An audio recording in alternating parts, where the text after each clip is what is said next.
बच्चों की गर्मियों की छुट्टी लगे अभी 2 ही दिन हुए थे। सुबह सुबह पापा का कॉल आ गया। हेलो बेटा, कब आओगी? मैंने अनमने मन से बोला, पापा अभी कुछ पक्का नहीं है। ऋषि टूर पर गए हैं, उनके आने के बाद देखूंगी। पापा की आवाज़ रुआसी हो गई। बोले, बेटा तुम्हारी माँ नहीं है तो क्या हुआ? तुम्हारा मायका तो है और मैं तो हूँ। ऋषि से बात करो और जल्दी आ जाओ। मैं जी पापा के आगे कुछ बोल ही नहीं पाई। जब तक माँ थी उनसे रोज फोन में ढेरों बातें करती थी। साल में एक बार गर्मी की छुट्टी में मैं पूरे 10 दिन के लिए मायके जाती थी। वो खुश कि जित किसी जन्नत से कम नहीं थी। बच्चों से ज़्यादा मुझे गर्मियों की छुट्टी का इंतज़ार रहता था, पर जब से माँ गई मेरा मायके जाने का मन ही नहीं करता। ऐसा लगता है जैसे मेरा मायका ही खत्म हो गया। एक सूनापन, एक खालीपन सा मेरी जिंदगी में भर गया। पापा एकदम शांत स्वभाव के थे और कम बोलते थे, पर सबकी ज़रूरतों का पूरा ध्यान रखते थे।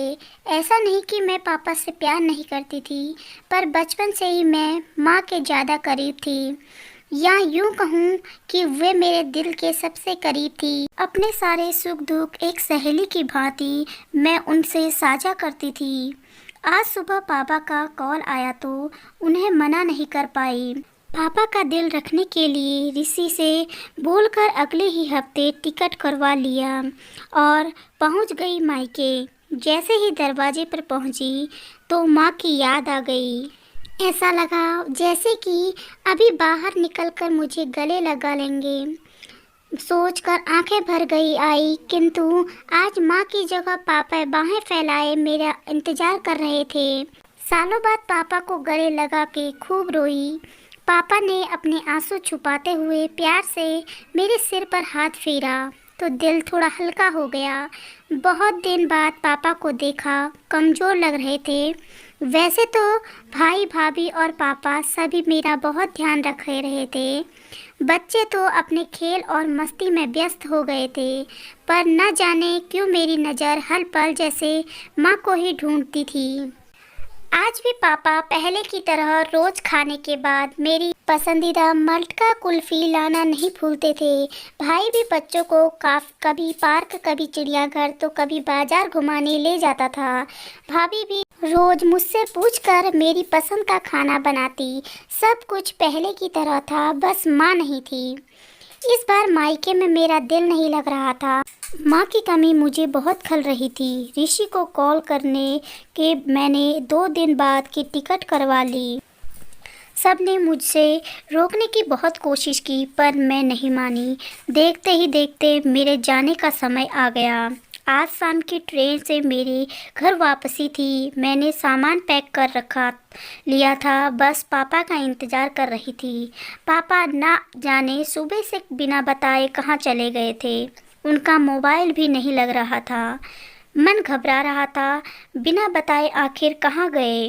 इधर मेरी ट्रेन का समय भी जाता जा रहा था। समझ नहीं आ रहा था कि क्या करूं। तभी पापा का कॉल आया। बोले, गुड़िया तुम लोग स्टेशन पहुंच जाओ, मैं सीधे वहीं पहुंच रहा हूं। हम लोग स्टेशन पहुंच गए। ट्रेन सही समय पर थी। पापा स्टेशन पर हमारा इंतज़ार कर रहे थे। उनके हाथ में एक बॉक्स था। उन्होंने मुझे देते हुए गले लगाया और बोले, इसे ही लेने गया था इसलिए देर हो गई, संभाल कर रखो। मैंने आश्चर्यचकित होकर पूछा, इसमें क्या है? पापा की आंखें भर आई। उनके अपने आंसू पोंछते हुए उन्होंने बोला, तुम्हारी माँ का प्यार। कुछ समझती तभी ट्रेन आ गई। हमें ट्रेन में बिठाकर पापा और भाई ने विदा कर दिया। मेरी नज़र से ओझल होने तक पापा वहीं खड़े हाथ हिलाते रहे। मैं भी एकटक न जाने कब तक बाहर खिड़की से उन लोगों को निहारती रही। तभी बेटे से आवाज़ दी और मेरे हाथों में एक चिट्ठी थमाते हुए कहा, मम्मी नाना जी ने आपके लिए दिया है।